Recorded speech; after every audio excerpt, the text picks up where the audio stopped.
Hey there, me. It's you, coming at you with day zero of one of my live journals. This one's going to be about the aquarium. You can see back there. I put day zero in parentheses because I've had this for a few weeks now, pretty much coming on a month here. But I think it's time to start logging the progress. I've been taking nearly daily photos. I went on a vacation, so I missed about a week. Um, but I will be doing that, and hopefully I get a nice time lapse on how it looks like. This is only one of the live journals that I'm putting together. I'm going to have a few others related to things like piano, guitar, music stuff, my fitness goals, whatever else I got going on. So, yeah, just to talk a little bit about this tank you can see back here.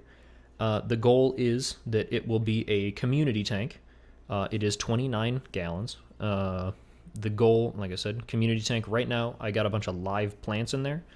I got a video on my phone a little bit ago showing off specifically where each type of plant is in here right now. Things are subject to move, of course. But I do have some hornwort, some kabamba, which is just a slightly different type of hornwort, as I'm aware, anubias, and java fern, and java moss. You definitely can't see the java moss from back here. It's pretty small and tucked away. But it is in there. And another thing that's in there, which was a surprise to me, are also snails. Turns out when you buy plants, especially live plants, they keep them in live aquariums at the store. A lot of the time that means there will be snail eggs in there. So I got a handful of snails in there. I've been able to count at least 5 snails at the moment, but there's eggs all over the place. So I think if I don't start adding other fish in here soon, there will be a snail population explosion, which isn't necessarily a bad thing. I did some looking around, and it turns out even though they're considered pests, they are a positive for the tank. They'll keep things clean. They'll keep to themselves. Obviously, snails are not too aggressive, or at least these snails aren't. The next inhabitants I'll be dropping in here are my shrimp. I don't currently have them, but I plan on having a mix of cherry shrimp and ghost shrimp. And I plan to.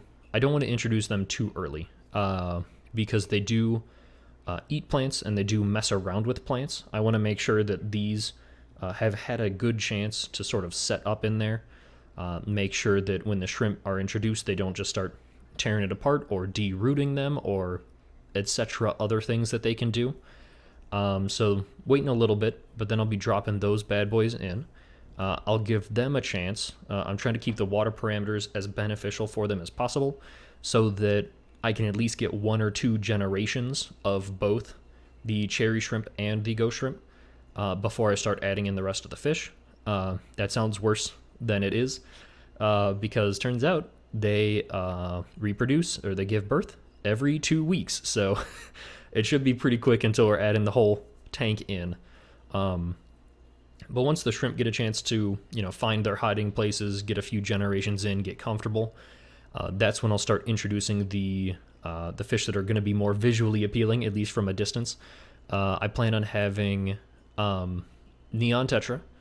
That's going to be, the majority of the fish. You need to have enough so that they can school together. I plan on having around 12 to 15. I also plan on having Corridora catfish. I plan on having 6 or 7 of those. They are primarily going to be at the bottom. They'll be, sort of cleaning up the mess. I got some algae wafers for them. They'll be happy. And in the middle of the tank with the tetra, I will be also throwing in a single honey gourami. As far as I've read, they are the most peaceful type of gourami. And they are also pretty visually stunning. Assuming that they're not stressed and you got a male, they will be pretty solid golden yellow, which would be pretty awesome compared to the sort of bronzish color of the corridoras, the blue and red of the tetra, the red of the shrimp, and the completely clear of the shrimp. So that should be a really cool combo. And all of them are relatively active fish, so it should be pretty visually appealing, at least from here, to see them going around exploring, interacting with each other. So that's the sort of goal. My experience with the tank, I grew up with fish tanks. However, I was a child, so dad and mom were primarily, keeping tabs on that, making sure everything works. But I've done a lot of research, and at least it validated myself when I talked to dad about it. He kind of had the same understanding as me, so I'm just gonna kind of roll with it, making sure that I'm checking along the way. I have this huge test of water parameter kit, and I've been checking that twice a week so far, just to make sure that I understand how quickly things can change, sort of understanding what is happening and why it's happening. Right now I'm having issues with the pH level, but as far as I understand it, plant activity makes the water more basic, while animal activity makes it more acidic. Since I have a tank of only plants, naturally it's becoming more basic. So I've been having to correct that as I go, just to make sure that they don't necessarily suffocate themselves and that they can keep growing. You can't tell from here, you can tell from the time lapse that I'll put up that the hornwort is growing in just fine. So I think what I'm doing is working. I'm hoping that the Java fern and the Anubias catch up, but they are significantly slower growing. And that also means it is significantly harder to tell whether things are working or things are not working with them. So I'm hoping for the best. Worst case scenario, the tank ends up being 100% hornwort. I don't mind that. So that's not so bad. Like I mentioned, it is a 29-gallon tank. This whole list that I'm going to go down is going to make me sound like I am an Aquarium fanboy. I'm not. I just got a lot of this stuff at Petco, and that's the majority of the brand that they carry. So, like I said, 29-gallon Aquarium tank. I have an Aquarium Quiet Flow LED 30 hang-on back filter. You can see it there and down here, I guess, in the water. I have an Aquarium Pro 100-watt heater. That should be good up to a 50 or 60-gallon tank, so this is more than plenty. I stuck it right next to the hang-on back filter so that when the filter spits in new water, it kind of carries the heated water near the heater and circulates it around the tank. I have an Aquarium LED full hood, which you can see the lights are currently on. It did come with an LED light in there. I had to replace it because the one that came with it was a white light LED. However, plants really prefer having the area of the light spectrum land more on red and green. So I replaced them with, again, Aquarium brand, Beauty Max LEDs. Of course, it looks pretty good. You can see it's kind of that purpley color. That's because the majority of it is red. About 20% of it is green. And the rest is blue. That was the light, at least at Petco when I was shopping around, and that is compatible with this hood that had the most red and the least blue, basically. You want to maximize red, get everything else in green, and then whatever's left in blue. In terms of the substrate down here, you can see that I've kind of layered it. It's actually kind of hard to see from here.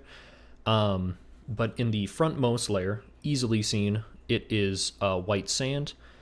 Specifically, it is the Imagitarium white sand. Again, another brand carried by Petco. In the back section, you can see it's kind of sectioned off. The front areas where the corridors are going to be able to dig in the sand. Back areas where the plants, and that's where a lot of fish can go back to shelter if they're feeling scared or whatever. In the back area, the first 2 inches at the bottom is fluval plant and shrimp stratum. Specifically, it's a nutrient-rich soil that plants obviously love to grow in soil. Shrimp love messing around with little balls that are porous, so it's great for both of them. And on top of that, just to kind of weigh it down, those are very light little pellets of soil.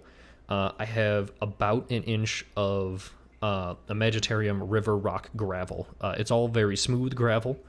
I made sure that if I spotted any sharp ones, I would pull them out.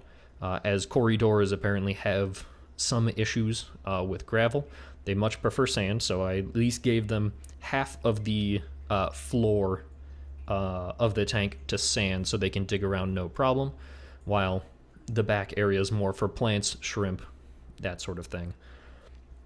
In terms of decorations, you can see I got 2 pieces of 1-foot cholla wood. Right now, they are currently in their, like, becoming waterlogged. You can see that one of them is already sinking, and that's perfect. The other one is wedged between the front and back glass. I wanted to keep it fully submerged to sort of speed up the submerging process. Eventually it will sink, and I'll rest them on the back. Behind this area, you can see where the Java ferns are. There are 2 4-inch by 4-inch cubes with some holes in them. I also got those at Petco. The idea of that is that is sort of the cave that will allow shrimp to hide back in, breed, should they find the water parameters comfortable enough.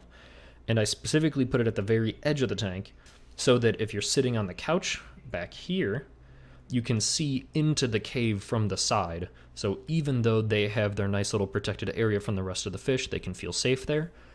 We would still be able to observe them and see what's happening. To sort of seal it off, on top of it, I put a bunch of Java moss. Again, slower growing, so it's currently in process, but it is up there, and it's currently plugging those up. That's currently what we're looking at with the tank. I mentioned what the future goals is: add more fish, add more shrimp, that sort of thing. I'm going to keep taking daily photos to keep that time lapse alive. This will probably be my least active live journal, just because things don't really move quickly here. Definitely when I start adding shrimp or fish to the tank, I will make sure to talk about how I'm doing it, that sort of thing. And maybe periodic updates on sort of testing water parameters, seeing what is currently happening, me trying to figure out how to fix it and what is happening, and then hopefully we'll move from there. So, again, another day 0 live journal done. Future Jason, hopefully you're doing all right. I'm doing all right here, and I'll talk to you in the next one.